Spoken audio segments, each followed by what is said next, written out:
Fala, carniceiros, sejam muito bem-vindos ao Carniceiro dos Nerds. Eu sou o Caio Buglioni e hoje eu quero falar um assunto que eu acho muito interessante e um assunto que os meus alunos me perguntam muito sobre filmes, séries, mas hoje eu vou falar sobre quadrinhos. Se a leitura em inglês tem diferença para a leitura em português. E olhando aqui para o nosso nicho de quadrinho, uma coisa que é muito importante a gente falar é que você tem que se inscrever no canal, deixar o seu like, comentar, mandar para o seu amigo que gosta de quadrinho, que lê quadrinho em inglês, que lê quadrinho em português, manda para ele que vai ser bem legal. E agora vamos analisar. O que é interessante da gente ver? Quando a gente consome uma obra, ó, estou com duas aqui, ó, Preacher, volume 4, aqui, edição publicada aqui pela Panini, né, selo antigo Vertigo, infelizmente finado, e essa edição gringa aqui também da Vertigo, um pouquinho diferente. E eu vou falar da minha experiência sobre essas duas obras, mas primeiro eu quero trazer um pouco das minhas considerações sobre ler em português e ler em inglês. Primeiro que eu leio nos dois idiomas, para mim não é problema nenhum. Eu gosto de ler em ambos. Algumas obras funcionam melhor no idioma original. Por exemplo, essa aqui. Quando eu li ela, eu li primeiro ela em inglês, né? Eu comprei essa edição porque estava esgotado no site da Amazon, aí eu estava com muita vontade de continuar lendo a saga, acabei comprando essa daqui. E lendo, eu achei que funcionou melhor, porque depois eu acabei comprando essa daqui e fui ler. Por exemplo, Preacher é um quadrinho, né, para quem não conhece essa saga do Garth Ennis, ela é bem pesada, trata de alguns assuntos, anjos, demônios, e é uma saga que tem muito palavrão, muita gíria, e às vezes quando isso é transcrito para o português, alguns diálogos que tem mais palavrão, que tem um pouco mais de ofensa, de piada, trocadilho, eles ficam um pouco datados, não funciona tão bem, aparecem umas coisas no meio como ora-bolas. Então, durante a tradução, algumas coisas que são intraduzíveis dentro do inglês, elas acabam, não digo sendo mal traduzidas, mas é uma adaptação que não faz jus ao texto original. Se você tiver a paciência de fazer um página a página, não precisa fazer com tudo, é claro, mas olhar a página 64 em inglês, 64 em português, e você tiver um conhecimento prévio no inglês, você vai ver que tem uma certa diferença sim. Mas, olhando como um todo, pense em você. Você é brasileiro, né? Provavelmente você aí do outro lado está me assistindo, é brasileiro. E o seu idioma mãe, seu idioma materno, ele acaba sendo um pouco mais agradável que você leia, que você consuma, que seja um pouco mais rápido. Consumir obras no seu idioma talvez seja até mais relaxante. Agora, pensa você aí que é um aluno de inglês. Você está estudando o idioma, você não domina o idioma como um todo. E você pega um quadrinho, pega um livro para ler, talvez a sua experiência seja um pouco mais desgastante, porque você se esforce mais ao ler. Então tem essa questão. Mas agora, um outro contexto. Você é um falante de inglês fluente, avançado, inglês não é um problema.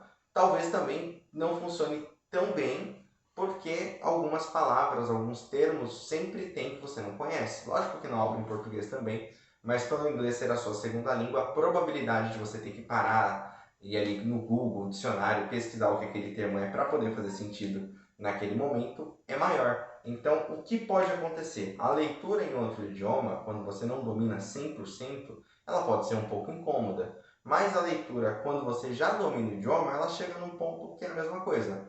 Essa obra aqui, falando especificamente de Preacher, é legal ler em português, mas eu preferi ler o Preacher em inglês. Se eu tivesse que reler, eu releria esta daqui, que está em inglês. E agora, comparando esteticamente, aí vai depender da publicação. Essa aqui ela vem com uma sobrecapa, né, que a gente consegue tirar. Ela vem no formato, parece até imitando uma bíblia, né, propositalmente aqui. Bem bonita essa edição. O papel dela é mais grosso e ela já é, eu comprei ela num sebo, então ela já é um pouco mais desgastada, mas está bem conservada. A contracapa dela também é bem bonita, mas está com essa aparência aqui velhinha do tempo. E já essa edição aqui é aquele padrão lá que a Panini lançou, né? Tanto da Vertigo quanto do símbolo Black Label. E ela é um pouco mais fina, mas tem o mesmo número de páginas. Esse papel aqui ele é mais grosso, né? Ele está mais inchado aqui com o tempo. A capa também é mais grossa, dá uma impressão de ser bem maior, mas o mesmo conteúdo que tem aqui também. Então, em questão de você consumir a obra, é a mesma coisa. Porém, o vocabulário, se você domina ambos, ele tem a sua diferença. Uma outra vantagem, agora, né, olhando como ponto positivo, que é você consumir conteúdo em inglês, é que os quadrinhos saem primeiro no inglês, e se você for um assinante do Amazon, por exemplo, você tem a opção de ter livros grátis, quadrinhos, que é só você baixar o Kindle deles, que eles te direcionam para o aplicativo. Você sendo assinante, você tem 30 dias grátis para poder ler. E às vezes isso serve como um spoiler para você. Será que eu vou comprar esse quadrinho quando ele chegar no Brasil? Você vai lá ler a versão que eles disponibilizam gratuitamente, analisa se você vai querer continuar lendo ou não. E existem alguns aplicativos para você poder baixar quadrinho também que você paga, como se fosse uma Netflix de quadrinho, e a maioria deles são todos em inglês. Então também é uma forma de poder estar consumindo. E também tem as lojas gringas que entregam no mundo inteiro, que você pode estar comprando. Então você acaba, se você é uma pessoa ansiosa, acompanhando as sagas com mais frequência. Você pode ver que muitos youtubers fazem vídeos, né, falando, olha o que aconteceu com tal personagem. Aqui no Brasil tem um delay de mais ou menos um ano e 2 meses. Por exemplo, a saga do Demolidor do Chip Zdarsky, ela vai acabar em agosto nos Estados Unidos. Eu acredito que acabe aqui no Brasil lá para janeiro, fevereiro do ano que vem, pelo ritmo que vem sendo publicado. Porque tem que ter no mínimo 5 edições para eles poderem fazer o encadernado. Então a sua vantagem vai ser ler mais rápido, né? Você vai ficar por dentro do que está acontecendo no tempo que é lançado, né, para o mundo, que é lançado primeiro nos Estados Unidos. Se você já fala inglês de forma fluente ou tem o hábito, não vai ser um esforço.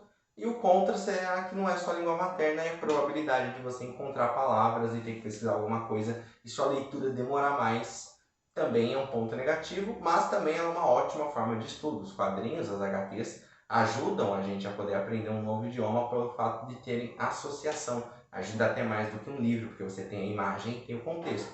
Ou seja, às vezes se o contexto for óbvio, você não precisa nem pesquisar. Então, eu, particularmente, hoje em dia, como eu sou professor de inglês, eu tenho muito contato com o idioma. Quando eu tenho uma dúvida entre comprar português ou inglês, eu tenho dois critérios. O primeiro é se eu estou colecionando a coleção inglês ou em português. Se eu estiver colecionando em português, eu vou tentar completar ela toda em português para ficar bonitinho, o mesmo padrão estético. E o segundo ponto, sobre você estar tendo acesso às obras, vai ser o preço. Às vezes você vai escolher pelo preço. Sim, se for uma obra única, de um volume, pega um clássico como o Cavaleiro das Trevas, está muito caro, está esgotado, você achou lá num preço bacana no próprio site da Amazon, você acaba comprando. E tem muitos mesmo, vou pegar um aqui, ó, que é uma saga que estava esgotada no Brasil, eu acabei pegando ela aqui, foi o Carnificina Absoluta, e eu não achava, foi dividido em 3 volumes, eu peguei esse aqui, o volume único aqui em capa cartão, acho que eu paguei na época, ó, R$ 70, tá? Achei bem em conta, uma edição maravilhosa, a historinha fechada, vale muito a pena, porque não foi republicado ainda, e se eu não soubesse inglês eu teria que recorrer aos sebos. Então tem suas vantagens, tem suas desvantagens, depende muito do seu nível de inglês, e se você não fala inglês é um ótimo incentivo para poder começar a estudar, porque ler quadrinhos é bom demais. Bom, galera, essas são as minhas considerações, eu espero que vocês tenham gostado e deixa aí seu comentário, deixa um like também, manda para o seu amigo que lê quadrinhos dos 2 idiomas ou que está começando, que vai ser um prazer ter vocês por aqui. Até o próximo vídeo.